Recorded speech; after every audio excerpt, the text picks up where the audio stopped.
قال المؤلف حفظه الله وسدد خطاه: سنة فعلية المقصود بها الأفعال النبوية التي أريد بها التشريع للأمة، ويعرف كونها أريد بها التشريع بقرينة تدل على ذلك، وهذا على العكس من الأصل في الأقوال النبوية. والسبب أن النبي صلى الله عليه وسلم كغيره من البشر له من الحركة والتصرف ما لهم، والأصل في الإنسان أنه حي متحرك، وتلك حركة غالبة في العادة لحركة يقصد بها التوجيه والتعليم، والبشر يفعلونها بالضرورة من غير توقف على وحي يرشدهم إليها ويعلمهم إياها. فكان الأصل أن يكون الحركات النبوية من هذا القبيل حتى يوجد ما يدل على إرادة التشريع، وفهم ذلك يحتاج إلى تصور أنواع الأفعال النبوية فإليكها. ولكن قبل أن نبين لنفهم أولا ماذا قال في الفقرة الأولى. Penulis berkata yang kedua dari tiga jenis sunnah nabawiyah adalah sunnah fi'liyah, yaitu sunnah perbuatan.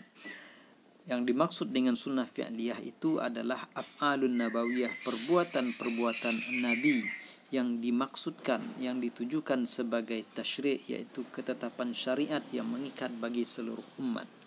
Kemudian beliau berkata, wa yu'raf kaunuha urida bihat tasyri', dan keberadaan suatu perbuatan itu diketahui sebagai suatu tasyri', ketetapan syariat itu diketahui melalui qarinah yang menunjukkan itu adalah suatu ketetapan syariat. Qarinah adalah artinya indikator atau isyarat. Jadi kita lanjut, wahada al-aksi minal asli fil aqwalin nabawiyah, dan ini berkebalikan dengan hukum asal sunnah qauliyah, di mana sunnah qauliyah itu pada dasarnya, pada asalnya adalah hujjah, adalah tasyri'. Sementara menurut muallif, adapun sunnah fi'liyah hukum asalnya laisa tasyri'an, bukan ketetapan syariat. Wasababu anna Nabi sallallahu alaihi wasallam ka ghairihi minal bashari lahu minal harakati wat tasarruf ma lahum. Sebabnya adalah karena Nabi Muhammad sallallahu alaihi wasallam adalah seperti manusia-manusia lain, yang beliau itu juga manusia-manusia lain itu tentu akan selalu bergerak, akan selalu berbuat. Maka perbuatan-perbuatan yang dilakukan manusia lain juga dibutuhkan, atau Rasulullah juga akan melakukan perbuatan-perbuatan itu dengan sendirinya. Wal aslu fil insan annahu hayyun mutaharrik, dan pada asalnya manusia itu adalah makhluk hidup yang senantiasa bergerak. Dan watilka harakatun ghalibatun fil adati li harakatin yuqsadu biha taujih, dan perbuatan, aktivitas, gerakan-gerakan itu sebagai pemenuhan kebutuhan itu lebih lazim, lebih umum daripada tindakan perbuatan yang dimaksudkan sebagai taujih atau arahan-arahan atau pembelajaran kepada orang lain. Karena manusia akan bergerak secara darurat, artinya kebutuhan darurinya. Mau tidak mau manusia itu pasti akan bergerak, akan berbuat, akan beraktivitas dengan atau tanpa adanya wahyu. Tanpa adanya wahyu pun manusia akan bergerak, akan beraktivitas dengan sendirinya.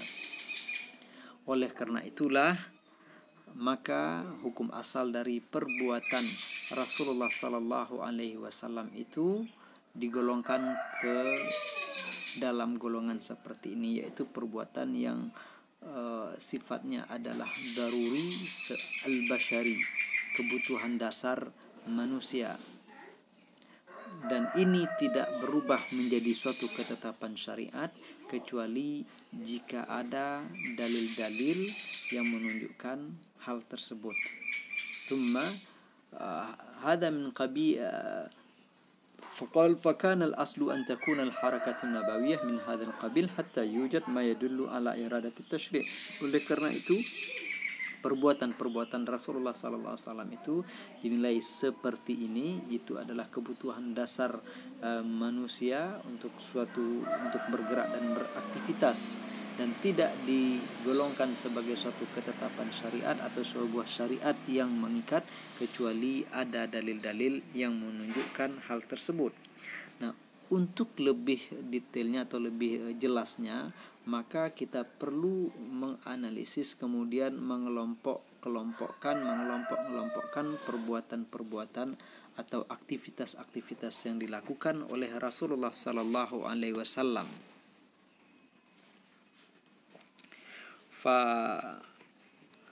قال وفهم ذلك يحتاج إلى تصور أنواع الأفعال النبوية فإليكها. Pemahaman, untuk memahami hal tersebut, maka kita perlu untuk memperjelas bentuk-bentuk dari perbuatan atau jenis-jenis perbuatan yang dilakukan oleh Rasulullah sallallahu alaihi wasallam. Apakah itu tuntutan fitrahnya, atau katakanlah sebagai kebutuhan yang normal sebagai insan, sebagai manusia, atau dengan tujuan-tujuan lain. فالأول ما وقع من الأفعال امتثالا منه صلى الله عليه وسلم لما أمر به كسائر أمته، مثل إقامة الصلاة وصومه رمضان وحجه البيت ونحوها، فهذه أفعال تساوي فيها مع غيره من المكلفين، فليست داخلة فيما يقال قصد بالتشريع، بل يقال قصد به الامتثال. Jenis perbuatan Rasulullah yang pertama adalah perbuatan-perbuatan yang dilakukan oleh Rasulullah SAW dalam rangka melaksanakan perintah-perintah Allah Subhanahu wa Ta'ala kepada hamba-hambanya yang beriman, sebagaimana yang juga dilakukan oleh umat Rasulullah SAW. Misalnya mendirikan sholat, melakukan sholat setiap waktu, kemudian berpuasa setiap bulan Ramadan, menunaikan ibadah haji minimal sekali seumur hidup. Maka ini tentu akan dilakukan atau menjadi kewajiban juga bagi seluruh umat Nabi Muhammad SAW, yaitu umat selain Rasulullah juga melakukan hal yang serupa. Nah, Rasulullah melakukan ini dalam rangka memenuhi kewajibannya kepada Allah, sebagaimana umat beliau juga memenuhi kewajiban mereka kepada Allah Subhanahu wa Ta'ala. Maka ini kita katakan qusida bihi al-imtithal, perbuatan yang dilakukan oleh Rasulullah dengan motif, dengan maksud untuk mentaati Allah Subhanahu wa Ta'ala, dan tentu tidak kita sebut sebagai suatu tasyri', ketetapan syariat. Jayid. Kemudian yang kedua, ma waqa'a minal af'al jibillatan bihukmi bashariyati min qiyamin wa qu'udin wa naumin wa rukubin wa safarin wa iqamatin wa mashin wa aklin wa syurbin wa lubsin wa qada'i hajatin wa nahwi dhalika mimma yajri bihi 'adatul bashari wa minhu ma yuhibbuhu aw yakrahuhu طبعا كحبه للحلو البارد وكراهته لأكل الضب مع أنه أكل على مائدته. Kita pahami dulu sebelum kita lanjut. Kemudian model atau jenis perbuatan kedua yang dilakukan oleh Rasulullah sallallahu alaihi wasallam adalah perbuatan yang beliau lakukan secara jibili, secara otomatis, secara daruri, sebagai kebutuhan dasarnya, sebagai kebutuhan dasar manusia, seperti berdiri, kemudian duduk, tidur, berkendaraan, melakukan perjalanan, kemudian makan, minum, berjalan, berpakaian, kemudian termasuk membuang hajat dan seterusnya. Pokoknya segala aktivitas yang menjadi kebutuhan dasar manusia, termasuk hal-hal yang beliau sukai dan hal-hal yang tidak beliau sukai secara naluriah, bukan secara syariat. Misalnya beliau suka memakan makanan yang manis kemudian dingin, manis dan dingin, begitu, dia rasanya manis tetapi dingin. Kemudian beliau tidak suka memakan dhab, sejenis hewan padang pasir, meskipun beliau tidak suka tetapi hewan itu dihidangkan di tengah-tengah hidangan yang di sana dihadiri oleh Rasulullah sallallahu alaihi wasallam. Beliau tidak memakannya karena beliau katakan saya tidak suka karena tidak terbiasa. Faqal fa hukmu hadhihi al-af'ali annaha la tu'addu min at-tashri' liwuqu'iha fil 'adati min ghairi qasdin aw bimuqtada al-hajati wad-darurati.